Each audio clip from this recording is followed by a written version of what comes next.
Ulasan drive pertama Toyota Grand Highlander 2024, Grandeur, dalam ukuran, tenaga, dan harga. Lebih banyak ruang, lebih banyak tenaga, dan efisiensi yang kuat menjadikannya 3 baris yang menarik. Segmen SUV 3 baris adalah salah satu yang paling diperebutkan di industri ini, dan tumbuh lebih dari satu cara. Tidak hanya jumlah entry yang meningkat, jumlah penawaran ukuran juga meningkat. Kami melihat pemisahan antara 3 baris yang lebih kecil dan yang lebih besar. Entry satu-satunya Toyota Highlander berada di sisi yang lebih kecil dari pembagian itu selama beberapa generasi. Dan meskipun Toyota mengatakan itu baik-baik saja untuk pelanggan setianya, jelas ada ruang, maaf untuk kata-kata, untuk sesuatu yang lebih besar. Sesuatu itu adalah Toyota Grand Highlander 2024. Terlepas dari namanya, penambahan Grand tidak hanya menandakan beberapa inci tambahan yang ditempelkan di belakang roda belakang Highlander biasa seperti Grand Caravan tua atau Lexus RXL. Ini menggunakan platform tengah K yang sama, tapi itu adalah diperpanjang dan diperlebar untuk tugas Grand Highlander. Secara keseluruhan sekitar 6,5 inci lebih panjang dan 2 inci lebih lebar dan lebih tinggi. Keseluruhan desainnya unik, termasuk eksterior yang lebih mirip RAV4 ekstra besar karena tepinya yang lurus dan lipatan yang keras. Grand Highlander juga lebih halus dan menawarkan powertrain eksklusif yang luar biasa yang membuat SUV ini bisa dibilang lebih baik daripada model standar dan pesaing kuat di antara kelompok 3 baris besar yang terus berkembang. Yang penting, ukuran eksterior tambahan Grand Highlander diterjemahkan ke interior. Ruang kargo menjadi peningkatan yang paling jelas dibandingkan Highlander standar. Di belakang baris ketiga, ada ruang 4,6 kaki kubik lagi di 20,6, yang setidaknya di atas kertas, mewakili perbedaan antara salah satu volume terkecil dan terbesar. Di belakang baris kedua, ada 57,9, bertambah 9,5 kubus. Dengan semua kursi belakang diturunkan, total ruang mencapai 97,5 kaki kubik, meningkat menjadi 13,2 kaki kubik. Ruang penumpang juga meningkat, sebagian besar untuk baris ketiga. Ini masih belum besar, tapi sekarang orang dewasa dapat menempati setiap baris tanpa risiko penumpang belakang melancarkan revolusi melawan penumpang depan borjuis. Akses baris ketiga juga sangat mudah dengan kursi geser dan lantai yang lebih rendah yang memanjang ke belakang baris kedua untuk kemudahan melangkah masuk. Bahkan, setiap posisi mudah diakses. Terutama kursi pengemudi dan penumpang depan dengan lantai rendah dan atap tinggi. Banyak ruang di segala arah dan kursi yang umumnya mewah membuat 2 baris depan cukup nyaman. Meskipun konsol tengah yang tinggi dan lebar serta roda depan masuk dengan baik ke ruang lutut dan kaki baris depan. Tetap saja, ini bukan masalah besar, hanya sedikit aneh untuk SUV yang begitu luas. Selain ruang ekstra, Grand Highlander memiliki desain interior yang telah direvisi. Sedikit lebih konvensional.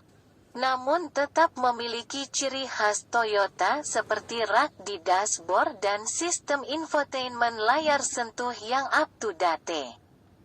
Baik atau buruk, tidak ada perbedaan besar dalam kualitas interior dari model dasar ke versi yang sangat spesifik. Semuanya disatukan dengan baik dan memiliki plastik yang lembut dan berkualitas. Trim yang lebih tinggi memiliki opsi kulit yang menarik dan beberapa panel dashboard berlapis kain. Tetapi beberapa plastik yang dicat dan trim kayu imitasi tidak terasa cukup bagus untuk membenarkan harga, terutama ketika beberapa pesaing menyaingi SUV mewah level awal. Powertrain adalah nilai jual besar lainnya untuk Grand Highlander dengan 3 pilihan. Sebagian besar pesaing menawarkan satu, mungkin dua. Dua yang pertama sudah tidak asing lagi, karena dibagikan dengan Highlander biasa. Mesin standarnya adalah 2.4 liter 4 silinder turbocas yang menghasilkan 265 tenaga kuda dan torsi 310 pound-feet. Dan dipasangkan dengan otomatis 8 kecepatan dan penggerak roda depan atau semua. Kapasitas penarik maksimum adalah 5.000 pound. Meskipun kami menyarankan untuk melewatkannya di Highlander kecil demi Bibrida, kami menemukan kebalikannya yang benar.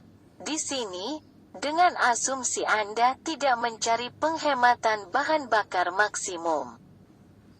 Toyota tampaknya telah melakukan sesuatu, mungkin isolasi kebisingan tambahan, yang secara signifikan mengurangi hentakan kasar dari 4 silinder.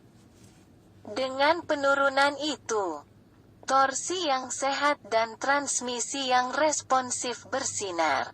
Penghematan bahan bakar gabungan adalah yang terendah untuk powertrain ini pada 24 mpg dengan penggerak roda depan, dan 22-23 mpg dengan penggerak semua roda, tergantung pada level trim. Bibrida dasar Grand Highlander, yang sama dengan penyedotan alami 2.5 liter 4 silinder. Pengaturan ECVT dengan penggerak roda depan atau semua, jauh lebih tidak menyenangkan. 245 tenaga kudanya mencapai batasnya dengan bobot trotoar 4.455 hingga 4.710 pon untuk diangkut. Dikombinasikan dengan CVT yang dikendalikan secara elektronik dari powertrain hibrid, gerakannya lambat dan terdengar tegang, sama seperti Toyota Sienna jangka panjang kami. Kapasitas derek juga berkurang maksimal 3.500 pound. Tapi, seperti dengan Sienna kami, penghematan bahan bakar sangat mengesankan sehingga Anda mungkin bisa memaafkannya.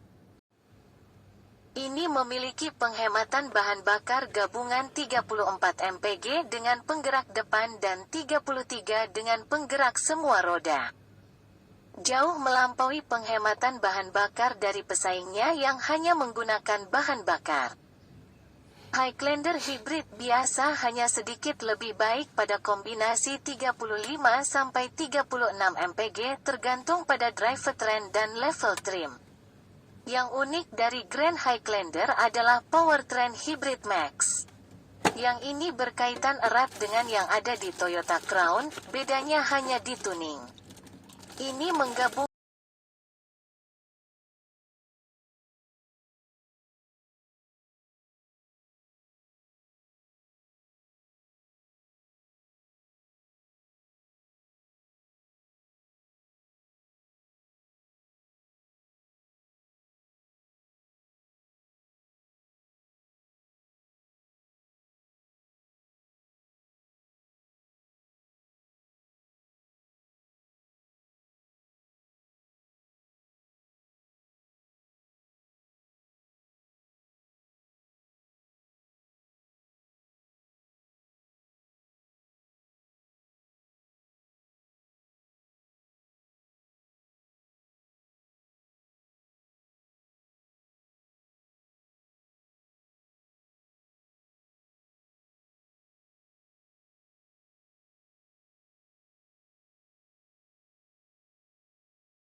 meluncur di atas gundukan dan tetap stabil.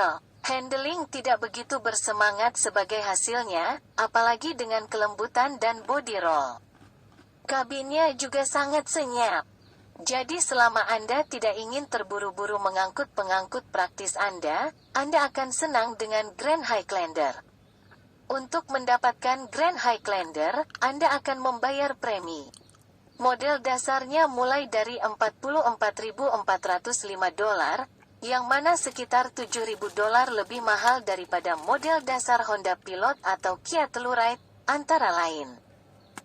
Grand Highlander memang menawarkan beberapa kelebihan tambahan yang akan membuat biaya lebih dekat, seperti kursi depan memori yang dipanaskan dengan daya dan pengisian perangkat nirkabel. Tetapi bahkan dengan perlengkapan yang sebanding, Toyota lebih mahal. Harga Highlander reguler lebih dekat dengan pesaing 3 barisnya, tetapi bagian dalamnya juga lebih kecil. Hibrida reguler mulai dari $46.005 dan hibrid max dari $55.375. Itu lebih baik dibandingkan dengan Explorer hibrid, tentang satu-satunya pesaing dalam kelompok ukuran ini. Dengan keunggulan dalam penghematan bahan bakar atau tenaga, tergantung pada versinya. Meski mahal, Toyota Grand Highlander adalah Highlander yang lebih baik dalam beberapa aspek utama. Terutama kehalusan dan ruang, dan opsi powertrain menjadikannya pilihan yang kuat, terutama jika Anda ingin menghemat bahan bakar. Meskipun demikian, harga premium itu tidak dapat diabaikan. Dan opsi dari Honda, Kia, dan Hyundai dapat menawarkan penyempurnaan dan ruang yang hampir sama dengan penanganan, gaya, dan kemampuan off-road yang lebih baik.